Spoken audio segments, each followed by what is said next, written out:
अस्सलाम वालेकुम।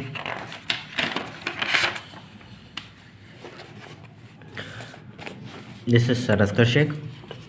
कंटिन्यू करते हुए second unit of this 10th class mathematics, unit number 18। MCQ जो है वो हम सॉल्व कर रहे हैं ताकि जो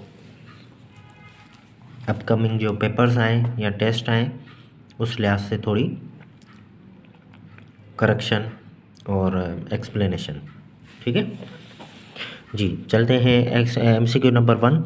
इन proportion P is to Q equal R is to S, P is called P जो है वो कहाँ पे, फर्स्ट पे है, तो फर्स्ट जो है वो D करेक्ट होगा, फर्स्ट प्रोपोर्शन।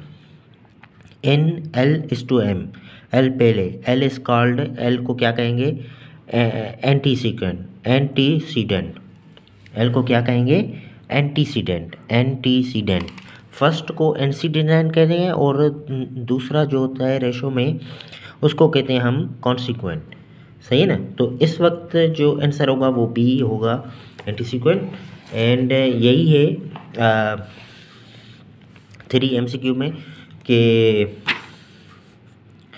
क्या लिखा है, in ratio U is to V is called, V second पे, तो V को क्या कहेंगे, कॉन्सिक्वेंट। ठीक है।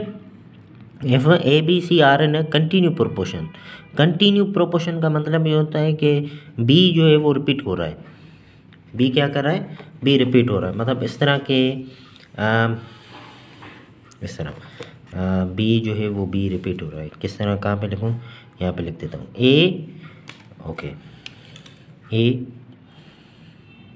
Is to B equal B is to C। तो B जो है वो रिपीट हो रहा है। सही है। तो B को हम इस कंडीशन में हम कहते हैं कंटिन्यू प्रोपोर्शन। ठीक है। तो ये जो है वो क्या है, कंटिन्यू प्रोपोर्शन में है। कह रहा है कि then B is called, B क्या है, मीन। B क्या होगा, मीन पे है। ये मीन होता है, ये एक्सट्रीम होता है, तो B क्या है, मीन है। ठीक है। तो मीन जवाब correct. The mean proportion between A² and B² is, तो इसका जो जवाब होगा मीन प्रोपोर्शन कह रहा है, मीन प्रोपोर्शन बिटवीन, मीन अभी मैंने बताया मीन क्या होता है, बीच वाला। तो इन दोनों का कह रहा है कि बीच वाला क्या होगा, वो होगा AB। सही है। तो ये इसका जो जवाब है B होगा तो D होगा। ये 2 आंसर हो सकते हैं। सही है ना। तो क्या कह रहा है कि A² और कह रहा है कि B² इधर है, ये दोनों हैं एक्सट्रीम, ये हैं एक्सट्रीम। कह रहा है कि इन दोनों का जो मीन होगा वो क्या होगा, मीन आ रहा है समझ में। तो मीन यहाँ पे होगा AB, यहाँ पे होगा AB। अगर आप फाइंड करना चाहें तो इन दोनों को आपस में मल्टीप्लाई करके उसका रेडिकल फाइंड करेंगे। तो यहाँ पे AB होगा, यहाँ पे भी AB होगा, तो इन दोनों का जो प्रोडक्ट होगा क्या होगा, A² B²। इन दोनों का प्रोडक्ट क्या होगा, A² B²। एक्सट्रीम और मीन क्या होते हैं, आपस में इक्वल होते हैं। और यहाँ पे जो D मैंने करेक्ट किया है वो इसलिए कि अगर यहाँ पे नेगेटिव होता है, यहाँ पे भी नेगेटिव होता है, तो दोनों को आपस में मल्टीप्लाई करेंगे तो भी तो पॉजिटिव ही आंसर आएगा। या अगर इन दोनों में से अगर एक नेगेटिव होता, तो सपोज़ -A होता तो उसका स्क्वायर, तो ये तो पॉजिटिव ही आता। या अगर सपोज़ -B होता उसका स्क्वायर, तो भी पॉजिटिव ही आता। तो -AB भी हो सकता है मीन। ठीक है ना।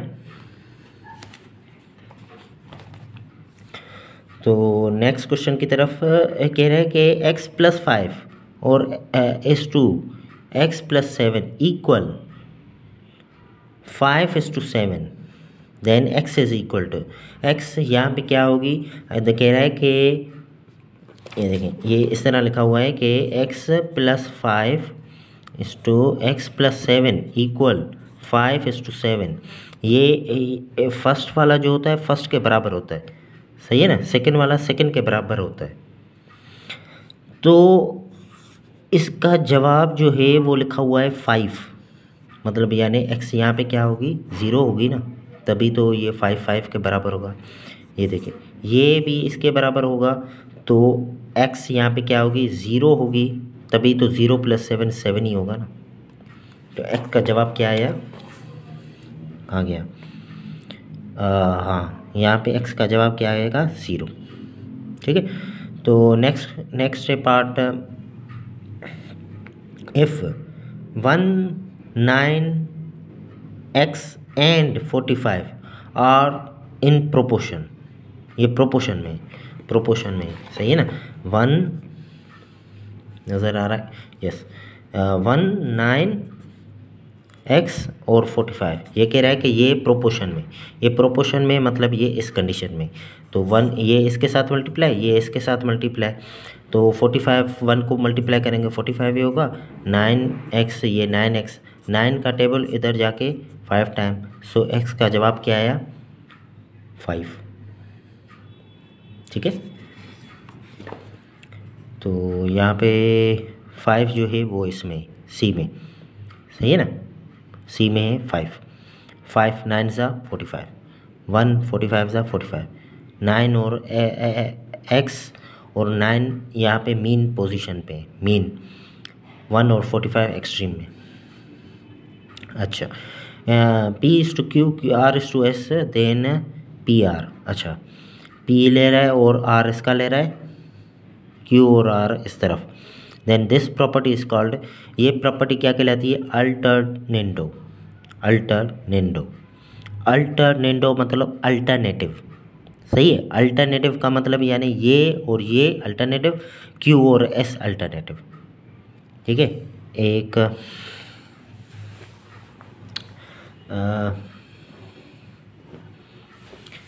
ये थोड़ी समझ लें, ये बात समझ लें कि एक है इन्वर्ट मतलब इन्वर्ट अपोजिट, ए बी है, तो ये क्या हो गया, यहाँ पे बी ए इन्वर्ट हो गया, ये इन्वर्ट। यहाँ पे क्या है, अल्टरनेटो मतलब एक इसका एक इसका, अल्टरनेटो हो गया। तीसरी प्रॉपर्टी होती है कंपोनेंटो में क्या करते हैं, ए और बी को आपस में प्लस। चौथी प्रॉपर्टी होती है डिविडेंडो में क्या होता है, नेगेटिव, ए और बी आपस में नेगेटिव। ठीक है, यस, कहाँ पे थे हम, ये हो गया alternendo. If x is to y and z is to w then componendo आ गया। देखो कंपोनेंटो मैंने आपको समझाया कि plus a is to b है तो लिखें a + b एंड b, या a एंड a + b। ठीक है, तो प्लस देखें ये नेगेटिव है, इसमें नेगेटिव है, इसमें भी नेगेटिव है, यही सिर्फ प्लस है, तो ये आंसर हो गया। सही है। कुछ MCQ इस तरह होते हैं कि उसमें सॉल्यूशन नहीं करना होता है, कुछ MCQ इस तरह होते हैं उसमें सॉल्यूशन करना होता है। तो जो MCQ वाले जो बनाते हैं इस तरह मैनेज करते हैं कि आप ये नहीं समझिएगा कि कोई भी MCQ अगर कोई टाइम कंज्यूमिंग होता है तो उसकी जगह पे दूसरे MCQ दिए जाते हैं जो आंख बंद करके बस पता चल जाता है कि इसका आंसर यही है। ठीक है, अच्छा उसके बाद कह रहा है A to B, okay time है अभी। अच्छा ये क्या कह रहा है, A to B C to D then according to alternendo और अल्टरनेंडो यहाँ पे भी था। अल्टरनेंडो मैंने समझा है A और C का ताल्लुक और B और D का ताल्लुक, A और C का ताल्लुक, B और D का ताल्लुक। ये अपान का जो निशानी है, अपान ये रेशो में भी आता है, यानी ये A to B लिखा हुआ है यानी A/B लिखा हुआ है, और ये C/D लिखा हुआ है, तो ये क्या हो गया A/C B/D, ये अल्टरनेटिव हो गया। अच्छा फोर्थ प्रोपोर्शन, इसका कह रहा है फोर्थ प्रोपोर्शन क्या होगा, 3 5 12।